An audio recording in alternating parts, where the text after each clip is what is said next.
offrir à nos clients des solutions globales.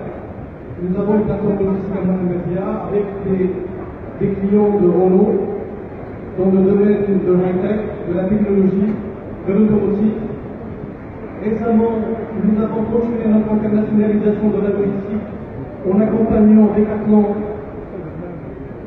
sur le vol international, c'est-à-dire qu'on traite des trucs qui viennent de Singapour, qui sont traités à Genève, et par la suite qui sont exportés vers la Russie, la Turquie, le Brésil et l'Afrique.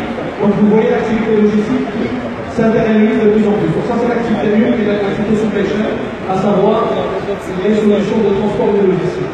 Deuxième activité, une activité historique du groupe, c'est l'activité gestion des réseaux de l'État, c'est le Fort Management.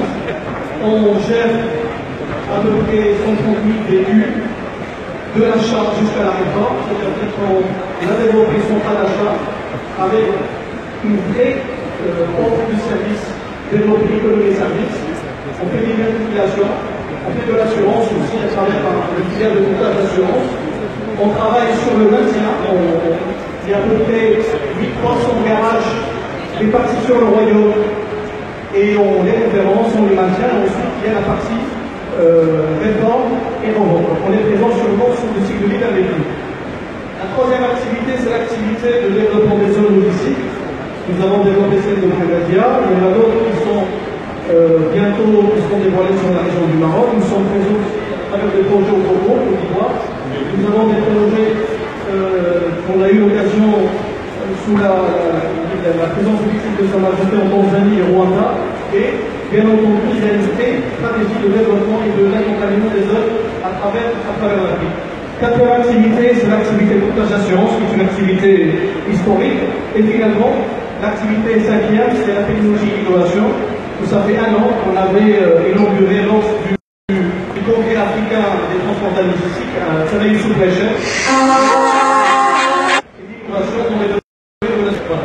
Je vais juste vous présenter rapidement les 5 volets du groupe et la synergie entre les 5 activités, c'est que nous sommes aujourd'hui un intégrateur des écosystèmes logistiques au service de la compétitivité et de la durabilité de la journée. La compétitivité parce que vous avez des bons sectoriels qui sont là, vous avez de l'industrie grande du compte, on doit être à une réelle promotion économique du pays et bien sûr la durabilité des régions parce qu'avec cette régionalisation avancée, on doit être au service des régions et de la durabilité.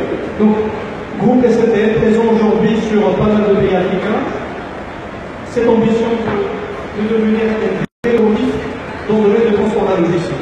Alors, ce qu'on souhaite partager aujourd'hui, c'est pourquoi la SNCF dans le domaine de la mobilité électrique. Ça, c'est très important, c'est une question fondamentale.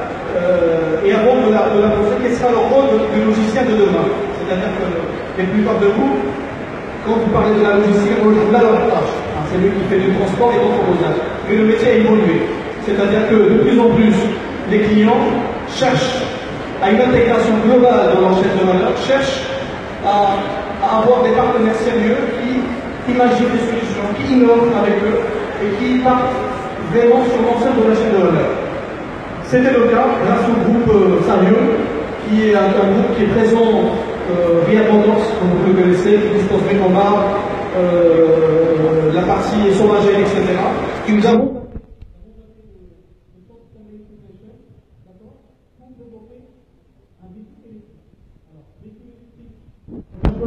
un pick-up pour qu'on puisse rester dans le domaine du transport de la logistique, comme ça il y a une cohérence derrière. Un pick-up pourquoi? Parce que quand vous êtes dans la collectivité locale, ce sont des outils utilisés par les garagistes, utilisés par les acteurs de la maintenance, de l'entretien, qui ne dépassent pas les 90 km. Et aujourd'hui, vous avez les autonomies de batterie, on est sur les 200-300 km, ça peut être une solution adéquate. Donc, l'idée était partie avec cette logique de développer un véhicule électrique. Un véhicule électrique, comme je le disais tout à l'heure, notre métier, dans le fleet management, on gère à peu près les 1300 garages. Donc, dans 20 ans, 30 ans, qu'est-ce que nous allons faire avec ces garages-là? Il faut les préparer, il faut préparer cette transition énergétique. Les 100 collaborateurs qui travaillent sur la question, ils vont faire un gros déploiement aussi vers l'électrique. Et donc, du coup, aujourd'hui, l'électrique n'est plus dans un ordre, c'est une vérité, c'est une solution existante. Et sans trop tarder, je vais vous lancer le film qui partagera avec vous ce véhicule Aslan qui est le lion blanc. Voilà, merci à toutes et à tous.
Vous l'avez vu, Aslan c'est le lion blanc. C'est une expérience 100% marocaine. C'est une expérience qu'on a pu développer à travers une logique d'innovation et d'innovation. Une expérience marocaine qui a été faite grâce au bureau d'études marocain, Inchima. Je souhaite cette nouvelle applaudissement ici chez Merdes. Bien entendu, Inchima, c'est une société d'ingénierie marocain, des designers marocains, au bureau d'études marocain, des mécaniciens marocains, de tout 100% marocain. Et ça, c'est vraiment une grande fierté pour la nation de avoir une telle expertise. Donc, je vais lui passer le relais parce que c'est lui qui était derrière aussi le projet, qui va nous expliquer la plateforme technologique qui a été utilisée, une plateforme modulaire. Merci beaucoup. Merci Mohamed pour cette introduction et merci pour m'avoir donné le plaisir de travailler sur ce projet avec vous et avec les équipes de la SNTS que je tiens à remercier pour leur engagement et la qualité, je dirais, de tous ces 6 mois qu'on a passé ensemble. Alors, on a été contacté par la SNTS justement pour travailler sur ce projet-là. Ce que nous avons proposé dans les temps et les délais qui nous ont été donnés, c'est de travailler sur une plateforme open source. Là, vous savez, l'open source a fait son, je dirais, sa percée dans le logiciel. Aujourd'hui, il y a des initiatives open source qui vont même du côté du hardware, du matériel. Donc, on s'est basé sur une plateforme avec l'équipe OSV qui sont aujourd'hui avec nous. Et là, on a utilisé une plateforme qui nous permet qui est modulaire, qui va nous permettre de développer pas seulement un seul véhicule, mais plusieurs. On va pouvoir adapter à volonté. C'est une plateforme aujourd'hui qu'on a améliorée, qu'on améliorera de toute façon aussi dans l'avenir. Nous avons avec cette plateforme une autonomie qui va de 180 à 200 km. Nous avons je dirais, une mécanique qui nous permet d'aller jusqu'à 130 km/h. Tout ça, c'est des choses qui peuvent être évolutives, c'est-à-dire que demain, au bout de 5-6 ans, si on voit mettre à jour ces véhicules, on va pouvoir les mettre à jour sans aucun problème, ne pas les jeter dans la nature. Ça, c'est quelque chose d'essentiel. C'est penser durabilité, c'est de penser écologie et la conception, non pas d'attendre la réforme pour commencer à se poser cette question. Donc, sans trop se focaliser sur cette partie-là, qui est la partie horrifique de la mécanique, je vous propose de découvrir ce qui est devenu, je dirais, cette plateforme-là, avec tout le travail que les équipes ont pu faire sur ces 5 derniers mois. Je passe la main à Adnan pour dévoiler mon futur exemple avec nous. Alors, c'est Osman qui était le chef de projet opérationnel de la SNTF, qui travaille dans l'équipe management, qui a vécu une expérience de 6 mois, non-stop, des services médicaux, des soirs, pour gérer l'achat des pièces, le sourcing, la logistique, le développement, et toute la stratégie qui est derrière, un bon approfondissement, c'est le fait de mettre toute l'équipe plus de la zone. Bonjour à tous, je remercie l'ensemble des personnes qui ont contribué à ce projet. Donc, dans le cadre de notre expertise dans le fluide énergie, notamment la gestion de flotte automobile, depuis l'acquisition du véhicule jusqu'à sa réforme, aujourd'hui on a pris ce challenge pour réaliser un pick-up 100% électrique, 100% marocain en termes de développement. Et ce pick-up, c'est Aslan. Donc on aura l'occasion de le voir tous ensemble. Voilà, merci Epi.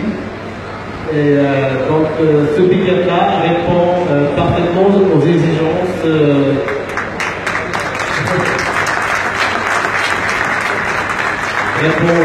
parfaitement aux exigences du marché marocain et mondial dans les niches de transport urbain.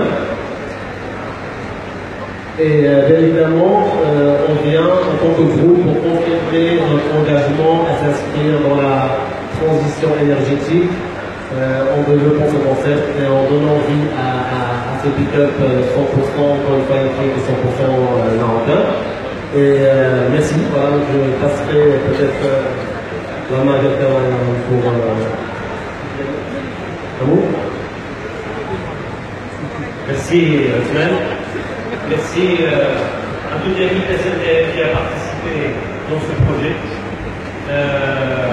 Alors comme vous voyez, Aslan, c'est un pick-up qui marie plusieurs aspects.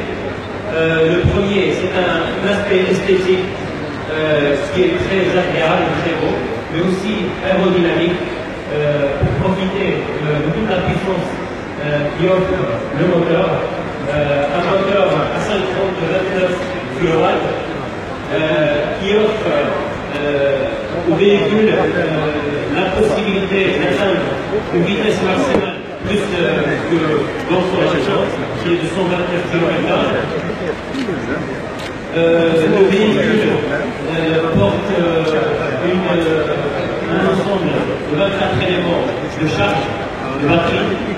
Donc ces 24 éléments offrent une capacité de charge de 19 kWh, ce qui permet au véhicule d'atteindre une autonomie qui va de 180 à 200 km, donc très adapté pour le milieu urbain, mais aussi à des trajets extra-urbains.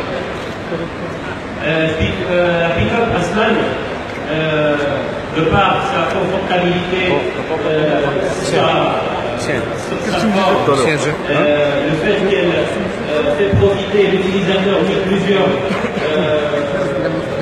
innovations technologiques de sécurité et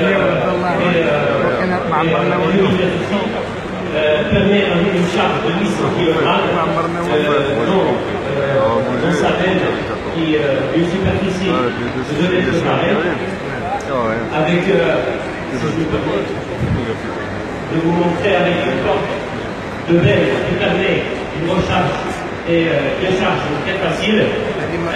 Les batteries d'Aslan, c'est des batteries qui ont l'avantage de pouvoir être